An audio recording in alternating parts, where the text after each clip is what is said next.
In this video, I want to talk with you about anxiety in God's church. And I want to clarify what I mean when I am talking about anxiety and when I'm talking about God's church. God's church are those who have been called by Him, those who truly believe in Him, many of whom are being brought out of counterfeit Christianity right now, out of Babylon. They are being spared from receiving the mark of the beast in counterfeit Christianity. And anxiety is a feeling. It's not a disorder. Anxiety is a feeling. And when it becomes chronic, it is a spirit. It is a spirit of fear that we have been handed over to when we have spurned God. Years ago, I was seeing a therapist, and for 20 plus years, I'd been working on my PTSD, or so-called PTSD. And I was in a relationship, and I was trying to work on this thing of reactivity, this thing that kept happening in my relationship that the world told me was a result of a syndrome. And that syndrome of PTSD tormented me. It tormented my family. It tormented the people I loved most, who were closest to me, and every relationship that I was in. And that therapist said to me, what if this isn't going to go away? What if the person that you're with just needs to learn how to deal with it? And that's the attitude that we've come to accept from the world. That's the lack of accountability, the excuse that we've come to accept from the world in mental health, because the world tells us we have a syndrome, we can't help it, it's others' problems, and they need to deal with it. They need to learn how to accommodate to us. We don't need to take responsibility. And even if we were to take responsibility, we don't even know the correct way to do that, because I'd been taking responsibility for 20 plus years in therapy and all of the work that I was doing during the week when I was out of therapy. In 12-step models, we're told that we have a disease. In mental health, we're told we have a disorder. In medicine, we're told that we have some sort of anomaly, some sort of mutation, some sort of disease, whatever it is. It's all baloney. The word tells us that God has not given us a spirit of fear, but one of love, power, sound mind, self-control, and He is peace. And so we can feel peace when we are inhabited by His spirit of peace. We can be self-controlled by His spirit, not by ourselves, but by His spirit, when He's the one occupying us, because we're fanning into flame His spirit. But we have to understand his design. We have to understand what He has said and stop setting up gods in the world. Stop setting up experts in the world. Now, were the experiences that I was having and the results of my unresolved trauma that were affecting my life as an adult, were those real? Absolutely, those were real. But the narrative around it is not. The narrative that I had been rehearsing for so many years, even to the point of getting a doctorate in the lies, never healed me, never made me better, only made me worse. Why is that? Because God does not yield His praise or His glory to idols. He's not going to give credit to anything or anyone but Himself. He's our healer. Definitive statement. He's our healer. He is the Lord our healer. Exodus 15:26. And He proved Himself over and over and over in the Word, and yet we continue to run away from Him to something else to heal us. Herbs, medicine, procedures, doctors, naturopaths, energy healers, acupuncture. I mean, the lengths we will go to spurn Him and reject Him. So why would we expect to be healed? God tells us in His Word that those who are overseeing His church need to have their own house in order. They need to be above reproach. That doesn't mean that they're above questioning. It means that their behavior is not questionable, that they have been tested, and that their own house is being run well, because that is the fruit of someone who has their own house in order, someone who's able to run their own household well. So first, themselves as a house, then that extends to their household and their children and their spouses.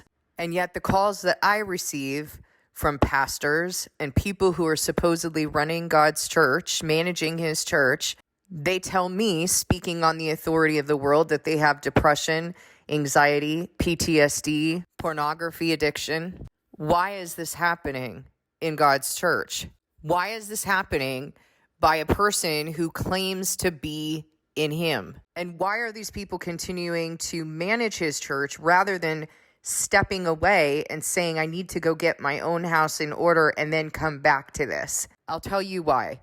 Because they are serving both God and money, which is the reason I don't get paid for what I do, because you can't serve both. And when you start mixing that, when you mix livelihood with a very difficult calling, a very heavy calling, you start doing things that people do in the world, like marketing, like strategizing how they're going to get that message to more and more people. You start diluting the word of God. You start pretending that you have your act together when you don't. And you don't have the ability to step away because now this is your livelihood. And so what's going to happen in a situation like that? When you have a person who, as Paul described, that he was in the role of a father to the church, don't mistake that for Holy Father. There's only one Holy Father, and that's our Father in heaven. He was in a role. He was describing himself as having a role with the early church, as a parent, as a father to the early church, mentoring, teaching. And he said things like, I've got to do this stuff too after preaching, lest I disqualify myself. So he knew that his house had to be in order. He said things like, a person who's given a trust must prove faithful. They must be tested. And that's the reason why I share my testimony with you. Because if I'm not doing this on a daily basis, how can I teach you how to do it on a daily basis? That would be crazy. So in a home, when you have a father who has an addiction, a pornography addiction, for example, you have a father who has any kind of addiction, really, or has anxiety or has depression, is that not going to affect the other members of the household? For many years, I had no idea that my father was addicted to pills when I was a child. I had absolutely no clue, even until I left and then started using drugs myself. Then my sister and I would talk about, I think Dad was on drugs. And then, of course, when he started asking us for them when we were adolescents, then it was obvious. When he overdosed on heroin and ran his van into a pole, then it was obvious. But for many years, I had no idea the severity. I had no idea that he was even using drugs, let alone the severity of his addiction. But I was definitely affected by it. I was affected by his behavior. I was affected by the spirit that was occupying him. I was pummeled by the spirit that was occupying him. What do you think is going to happen in a person who is managing God's church? Do you think that there's going to be truth in them if these are the things that are going on in them? Do you think that there's going to be truth? Do you think they're going to be able to counsel you correctly, teach you how to heal when they have not been healed, when they have not done the work to be healed? Do you think they're going to be able to manage God's church when they have conflicting interests? Because the truth is, those who are managing God's church are not doing it of themselves. They are doing it, they are entrusted in a position to manage God's church by his spirit, to be used by him to manage his church, because otherwise they don't know how to do that. The message that I speak with you is not coming from my own carnality. It's not coming from my own, brilliant teaching. It's not of myself. I have no idea how to pick up what God wants me to do on a daily basis. He does not tell me ahead of time. He doesn't give me the itinerary.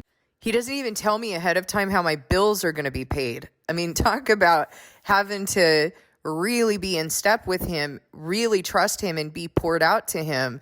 That's a lot right there. It's a lot, especially for someone who was highly self-sufficient, or at least I thought I was all of my life. A person who got a doctorate as a single parent, started and ran 3 businesses. Not doing things by the work of my own hands is not exactly my forte. It's very uncomfortable. Not knowing where this is going to lead or what he has me doing and taking it day by day, sometimes moment by moment. It's not an easy thing. But I will tell you what it does is it completely circumcises me, or he circumcises me through it from the world, from my own flesh. Because there's nothing I could do at this point. There's nothing. He's brought me so far that there's no way for me to go back. Where would I even go? I have to be completely reliant on him and attuned to him every second of the day. Yesterday was my birthday. And usually on my birthday, I feel like God shows up. And he did. He showed up. But it's usually a pretty, I don't want to say a light day, but I feel his presence. I feel his joy. But this last week, I have felt so much sorrow and so much grief. And I know that something's building, something's coming up. And it's not so much something in me necessarily, although, there's always something that he's working with me as an individual on. But something's happening right now. And I don't know what it is, but I know what it feels like when he's doing something. And it was just a heavy, difficult day yesterday. But I want you to know that in those difficult days when I'm feeling that grief and I'm feeling these things come up, even in a difficult week, which this has been, I know what it is now. I know what it is. I know whether it's my grief or his grief. I know when he's building something because I've become so attuned to what it is that I feel, to what he has designed me to feel. I've become extremely self-attuned and personally accountable to knowing what it is that I'm feeling so that I can distinguish between what I am feeling and what I'm feeling from him and what I'm feeling about somebody else. And it used to be that I would just take on other people's feelings.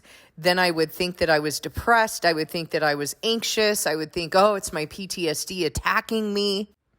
And contrary to what mental health makes us think about being empowered, there's nothing more disempowering than that lie that God has created us or designed us to have syndromes and diagnoses that don't go away and that other people need to learn how to tolerate.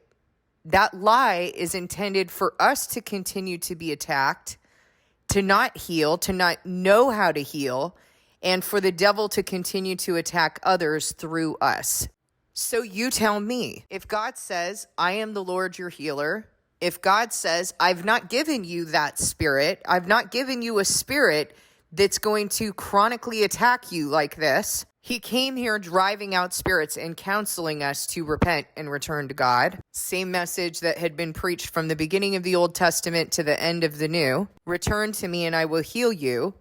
What good would it do him for us to have syndromes and diagnoses? What good would that be?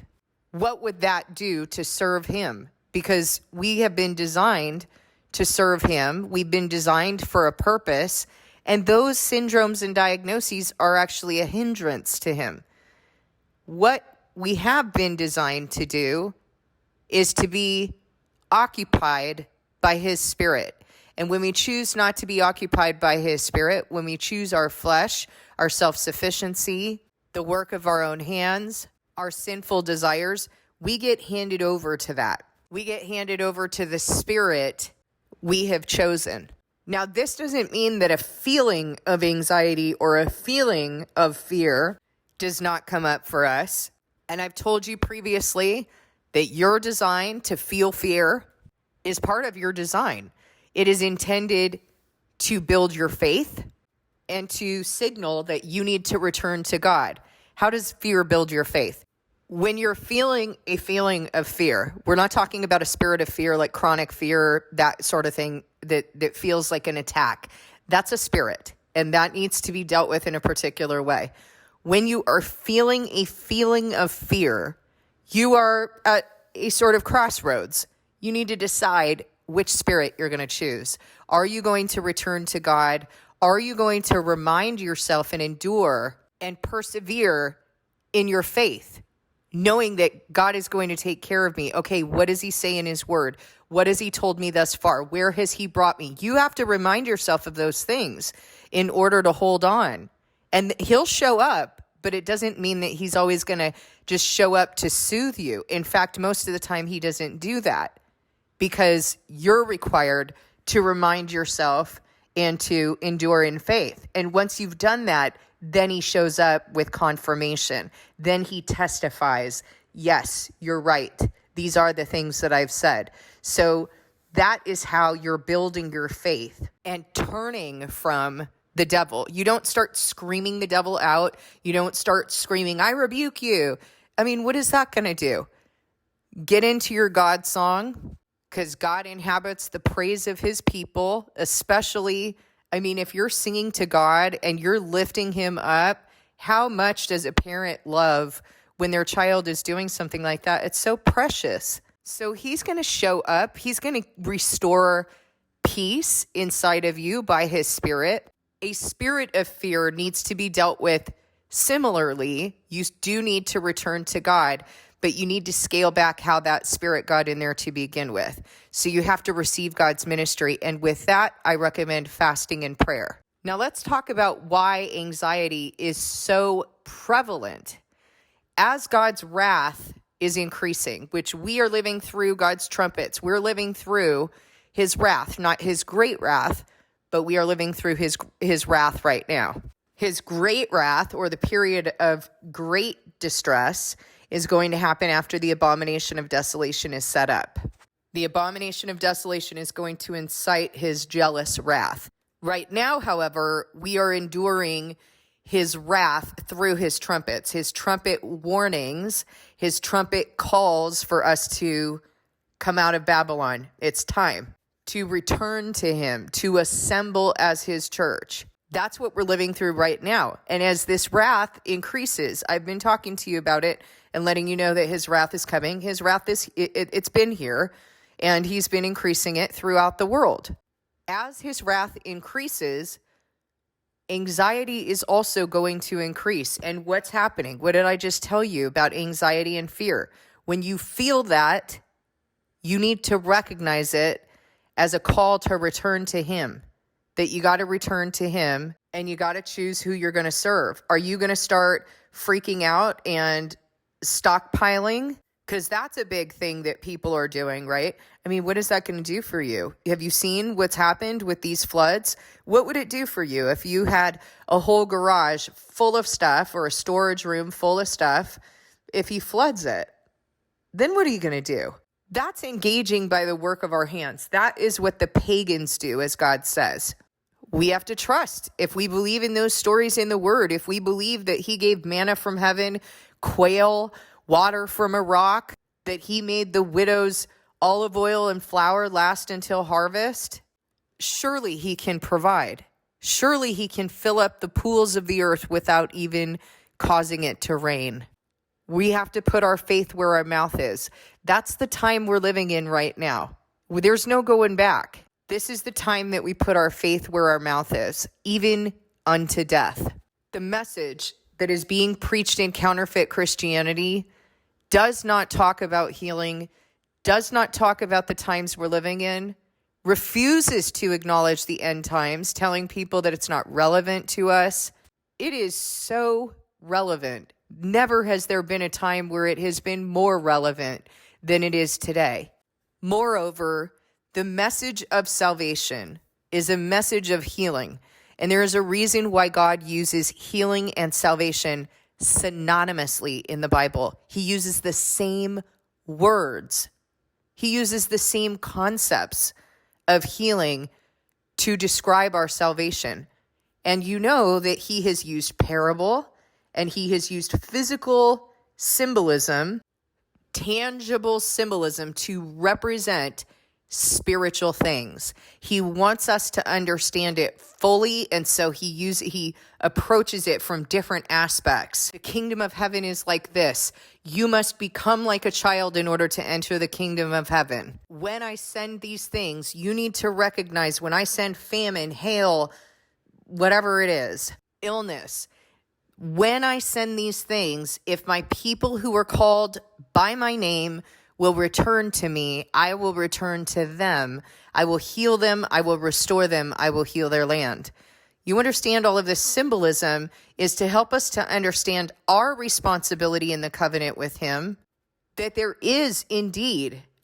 are indeed things that we must do in order to be healed, physically, emotionally, mentally, spiritually. All of it is spiritual. So the world tells us that the etiology, that the origin of my PTSD, what they called PTSD, was my unresolved suffering, which they refer to as trauma because they want to make a disorder and a thing out of everything. But all trauma is unresolved suffering. You've got it, I've got it, we've all got it. And we're all sorting through it, and we must receive God's ministry on all of it because he sent it to heal us. He sent it to build us. We have to be healed of this condition. We have to become holy as he is holy, sanctified, built, and activated for the purpose for which he set us apart. That's what has to happen. So only he knows what's good. So my unresolved suffering absolutely was there. You've heard my story. My story is not like one I hear often, if ever. And I've been in the business where I would hear that story, okay? Usually I hear the things that happened to me during my childhood when I hear about children on the news. So yes, there were some very significant things that I went through, but was it the abuse that caused it, or was it the spirit? You know, a lot of times we don't want to take responsibility for that because we think, what kind of a God? No, God doesn't do things like that. He's not sovereign over our suffering. Well, is he sovereign or not? He doesn't send things to build us. He wouldn't send those kinds of things. Really. Not in the Bible I'm reading. He most certainly is sovereign over everything that we have been through. Man has his choice. My father had his choice about how he was going to, use his kids. And unfortunately, he made a lot of bad choices. But God knew it was going to happen, and he knew exactly the way he was going to build me, and he has done it. And he has absolutely been glorified through my weakness, through my suffering, and through the work that I do with others. That is a true narrative. And also in that, he does not intend for me to continue to be occupied by a spirit of fear that I chose when I began to, even unknowingly as a child, engage in the work of my own hands, seek other things in order to soothe myself, distract myself with other things, because the feelings of what I had experienced were so intolerable and I didn't know any other way. And yeah, I did that in ignorance. And you know what the word says? That if you do something, if you sin knowingly, you're going to receive a large lashing. But if you sin in ignorance, you're going to receive a small lashing. Well, wait a minute. That doesn't sound like a fair God. Why is he going to contend with us even though we did something in ignorance? Because he's a loving God. Because he knows better than our entitlement and our carnality. He knows that these are the things that need to happen in us in order for us to be built, in order for us to come to understand certain things. He knows, not us. And so where we do not understand these things, we need to seek his understanding and not be so arrogant as to say, well, you're a terrible God because you did this. You're a terrible God because you let these things happen. Or to then try and go and make sense of it by man, by human counselors who haven't even done their own work to heal, most of whom are more messed up than you. There is not a message of healing being preached in counterfeit Christianity. There is not a message of healing being preached in so-called helping disciplines such as mental health and medicine. They don't acknowledge God. The sciences do not acknowledge God. Even if they say they do, science is predicated on rejection of a creator. So they do not have truth. They do not understand the design that God has given us. And that once that spirit goes out, that spirit that was called PTSD for 20 plus years by mental health professionals, it's out. It no longer torments me. It does not torment my family. It does not torment those with whom I am in relationship. It is gone. And no one had to learn how to accommodate to it because it came out when God dealt with me on my own sin. It came out when I received that in personal accountability and I turned from my wicked ways. Even though I didn't know what they were, when I knew what they were, when he ministered that to me, I turned and I changed. You have to know the truth about your design if you're going to heal, and you have to be able to reconcile what's written in Scripture in order to heal. God says that he desires worshipers who worship in spirit and in truth, and that true worshipers must worship in the spirit and in truth. And he says his children perish for lack of knowledge because they don't know the truth. Why don't they know the truth? It's been given to them. It's been provided. God has the ability to preserve it, doesn't he? His spirit has the ability to minister it to you. Why? Why are his children perishing from lack of knowledge? Because they pursue what their itching ears want to hear in someone who tells them that they have truth, and they have absolutely no truth in them. People who claim to serve him, who are also serving the world, who are also serving money, and God says there's no truth in them.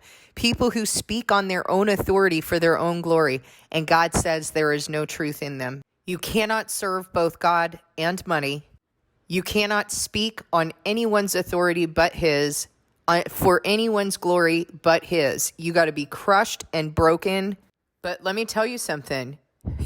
As weird as it sounds, being in that position, you will not be afraid. You will not live in fear. You think you got everything in that mega church, that you somehow belong to something, that all these idols that you've formed by the work of your own hands, that means something. I know what that is. I know how that feels. I know what it is to have all the stuff and to look good on the outside and to be completely terrorized by a spirit of fear. I really pray that each and every one of you will come out of the lies that you have ingested and bring those lies out of you. Please pray for all of those deceptions and all of those lies to be purged out of you. I am astonished. At the way that, I look around at the things that I collected, the things that God has me throwing out, not even like selling to make money, throwing out, giving to others so that they can sell them and make money for themselves, giving those things to, people who don't have so that they can sell. I'm absolutely astonished. And, I've been sewing little things like for my grandchild and for my daughter and my son-in-law and myself, sewing clothes and things like that. And the last couple of days I've been thinking, I just got rid of like a whole closet of very, very expensive clothes and very expensive shoes. And here I am sewing clothes, right? And thinking, I can't believe I just got rid of that stuff. And taking it up with him and starting to feel like grieved and then having to sort through, no, this is the reason I'm doing this. This is like, it's joyful for me to create something that's meaningful and special. And the things that were in my closet were worldly.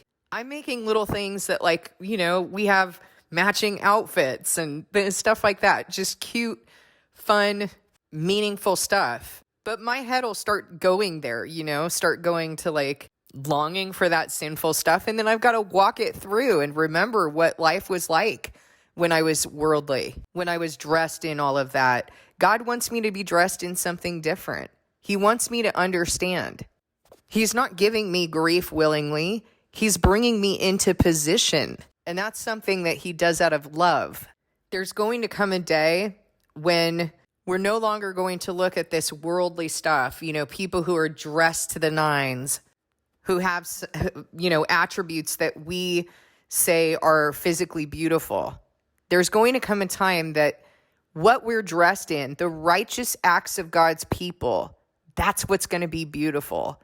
The only reason that certain things are beautiful or attractive to us now is because of the state that we're in. But when that state is transformed and changed, we are going to be like him. We're going to have his perspective. He wasn't attracted to any of these things. You remember that when he was being mocked and slapped and spit on, that he was put in a robe, right? that Christ was put in a robe and they were saying, prophesy, here's your king of the Jews. And Pilate was asking him, where's your kingdom? That he said, my kingdom's not of this world. So why would we be attracted to anything that's in this world? We got to be changed.